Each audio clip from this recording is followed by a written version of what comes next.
Assalamualaikum warahmatullahi wabarakatuh. Selamat sore Bu Nurul dan teman-teman. Kami dari kelompok 1 dengan anggota Alivia Quatrunada NPM 1910104093, Tanaya Pawestri Citari Injani dengan NPM 1910104107, kemudian saya Ahmad Prabowo NPM 19104111. Pada kesempatan kali ini akan mempresentasikan materi mengenai investor dan manajemen serta model proyeksi laporan keuangan. Untuk materi yang pertama adalah investor dan manajemen yang terbagi menjadi submateri return bagi investor, holding period return, value dan tujuan perusahaan, keputusan perusahaan, dan corporate governance. Pengertian investor dan manajemen. Investor sendiri adalah kumpulan pemilik perusahaan dalam jumlah banyak. Dalam materi ini bisa juga diartikan sebagai pemegang saham dari suatu perusahaan. Kemudian manajemen sendiri diartikan sebagai sekumpulan orang yang melakukan proses perencanaan, pengorganisasian, pengarahan, dan pengawasan usaha-usaha anggota organisasi dan penggunaan sumber daya organisasi untuk mencapai tujuan organisasi secara profesional. Nah, lantas apakah hubungan antara investor dan manajemen? Hubungan antara investor dan manajemen muncul karena kepentingan utama investor yaitu menambah kesejahteraan tugas. Nah, kesejahteraan tersebut kemudian dilimpahkan ke manajemen. Return bagi investor. Dilihat dalam tabel hubungan antara manajemen dan investor. Yang pertama, manajemen memiliki pengaruh langsung terhadap earning, sedangkan earning berpengaruh langsung terhadap ROE atau return on equity, kemudian berpengaruh langsung terhadap dividen dan juga berpengaruh kepada PER dan PBV. Kemudian manajemen juga memiliki pengaruh secara tidak langsung terhadap harga saham yang mempengaruhi gain dan juga faktor luar. Nah, dividen dan gain yang berada pada bagian bawah ini disebut dengan return bagi investor. Return bagi investor dapat terbagi menjadi dua jenis. Yang pertama yaitu dividen, di mana jumlahnya ditentukan berdasarkan laba yang diperoleh perusahaan dalam satu periode dan juga keputusan yang diambil oleh manajemen dan pemegang saham dalam rapat umum pemegang saham. Kemudian terdapat 3 kondisi pembagian dividen, yaitu yang pertama, dividen yang dimiliki oleh perusahaan tidak dibagikan. Kemudian yang kedua, dividen dibagikan sebagian atau separuh, sepertiga, ataupun seperempat. Kemudian dividen dibagikan keseluruhan kepada pemegang saham atau investor. Kemudian bentuk return yang kedua yaitu gain yang merupakan selisih harga saham. Selisih ini terjadi apabila harga saham sekarang lebih tinggi dari harga saham sebelumnya. Gain sendiri dapat diketahui oleh investor melalui pasar modal.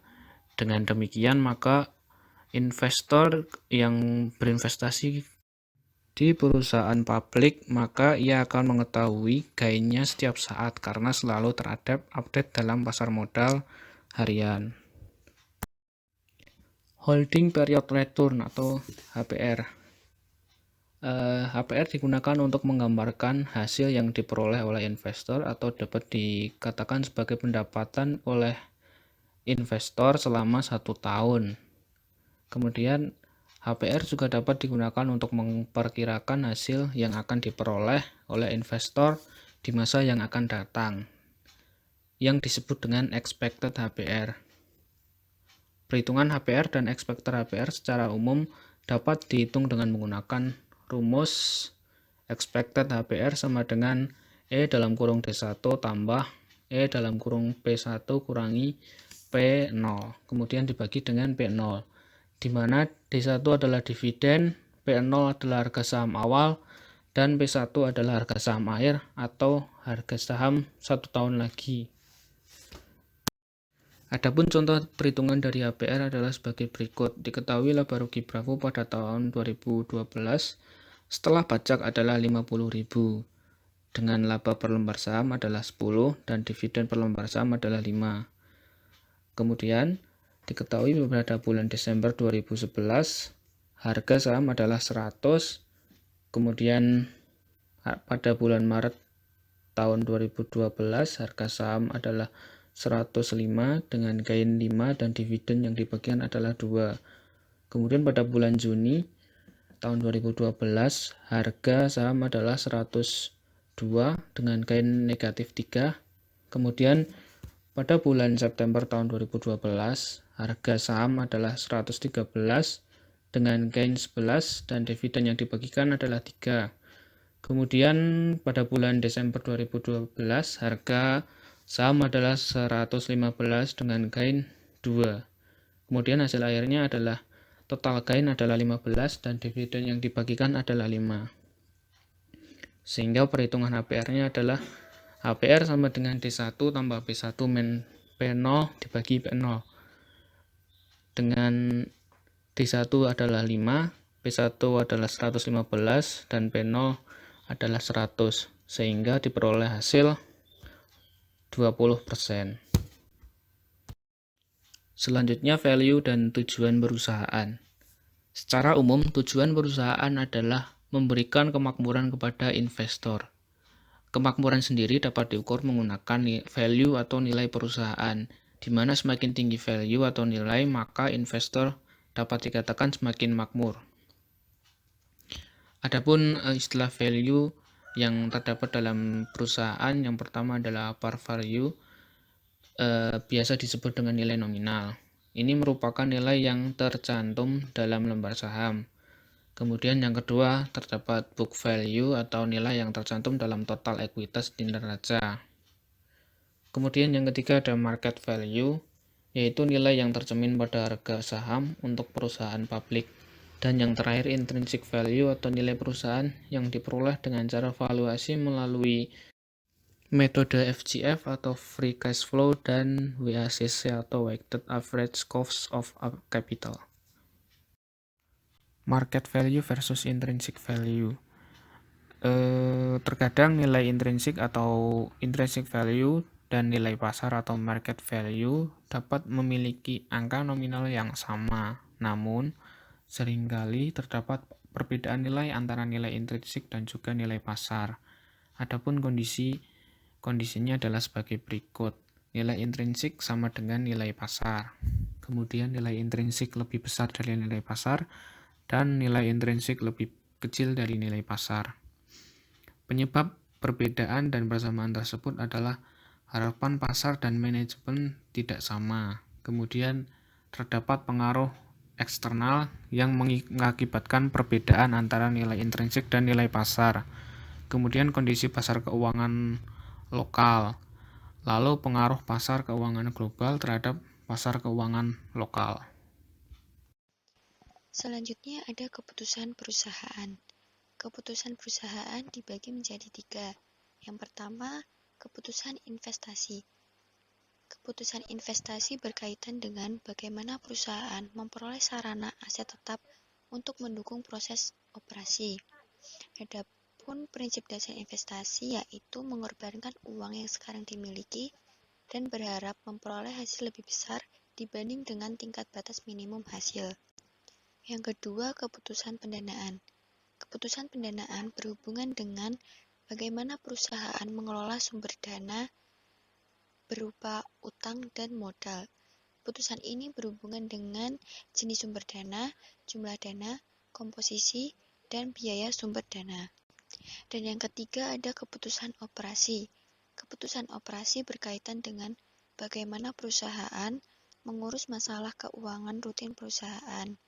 Misalnya seperti pembayaran gaji, kebijakan kredit penjualan, penanganan likuiditas, serta penempatan sementara dana tidak terpakai.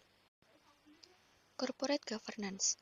Corporate governance atau tata kelola perusahaan berhubungan dengan bagaimana perusahaan dikelola untuk mencapai tujuannya dengan berpegang pada prinsip-prinsip tertentu. Adapun pihak-pihak yang berkepentingan, yaitu yang pertama ada pemegang saham, yang kedua komisaris, ketiga manajemen, keempat kreditor, dan yang kelima pasar modal. Bentuk perusahaan. Bentuk perusahaan yang dibahas pada bab ini hanya ada 2. Yang pertama, perusahaan perorangan dan perseroan terbatas atau PT. Terdapat tabel perbedaan antara perusahaan perorangan dengan perseroan terbatas.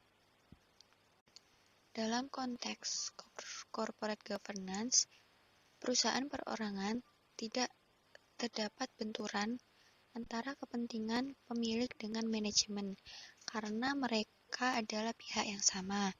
Namun, hal tersebut tidak terjadi pada perusahaan berbentuk perseroan terbatas karena di mana terdapat jarak antara pemilik dan manajemen. Prinsip dasar corporate governance. Yang pertama, penjabaran hak-hak pemegang saham dan stakeholder lainnya. Yang kedua, penjabaran yang jelas tanggung jawab direktur dan komisaris terhadap stakeholder. Ketiga, akuntabilitas yang teridentifikasi dan terukur untuk kinerja dan tanggung jawab. Yang keempat, perlakuan yang pantas dan adil dalam berhubungan dengan manajer, komisaris, dan pemegang saham. Dan yang kelima, keterbukaan dan keakuratan secara lengkap dalam pengungkapan terkait operasi, kinerja, risiko, dan posisi keuangan. Selanjutnya yaitu model proyeksi laporan keuangan. Proyeksi laporan keuangan merupakan keuangan di masa mendatang dengan berlandaskan pada laporan keuangan tahun lalu.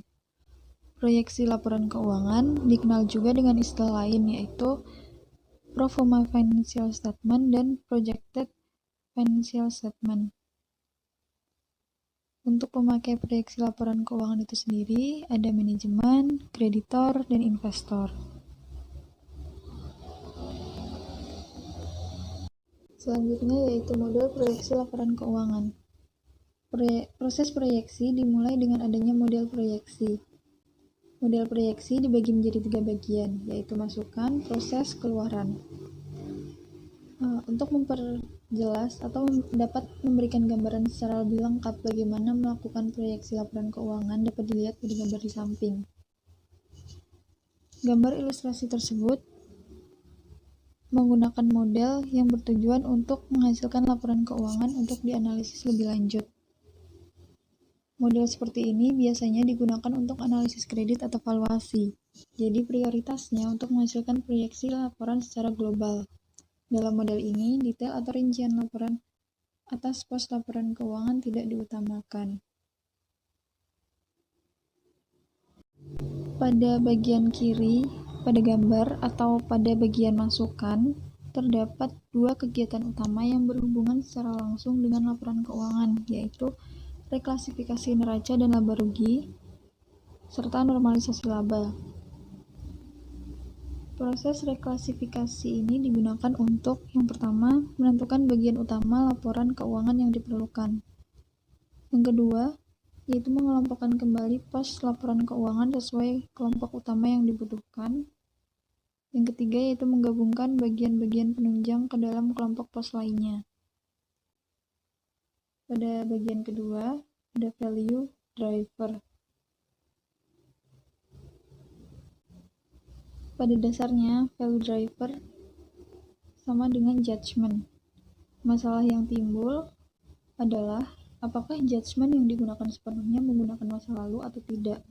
Perdebatan tentang nilai perusahaan ini akan sangat tergantung pada seberapa baik seorang analis menentukan value driver-nya. Value driver di sini mencakup yang pertama semua faktor yang dapat mempengaruhi hasil proyeksi laba dan semua faktor yang dapat mempengaruhi hasil proyeksi arus kas bebas atau free cash flow. Bagian ketiga yaitu batasan. Proses perencanaan pasti mempunyai target yang harus dipenuhi oleh laporan keuangan hasil proyeksi. Salah satu asumsi yang dapat muncul yaitu model ditujukan untuk kegiatan tertentu, misalnya untuk valuasi saja atau untuk penilaian kredit saja, sehingga hal tersebut bisa menjadi batasan dalam penyusunan proyeksi laporan keuangan. Suatu model proyeksi dapat diarahkan untuk mencapai beberapa tujuan, tergantung dari mana sudut pandang yang akan diambil. Sebagai contoh, model proyeksi akan digunakan untuk menentukan tingkat arus kas atau tingkat laba. Sebuah model tidak mungkin menampung semua kebutuhan, terdapat prioritas yang akan ditetapkan atas model tersebut. Sekian presentasi dari kelompok kami, kurang lebihnya kami mohon maaf. Wassalamualaikum warahmatullahi wabarakatuh.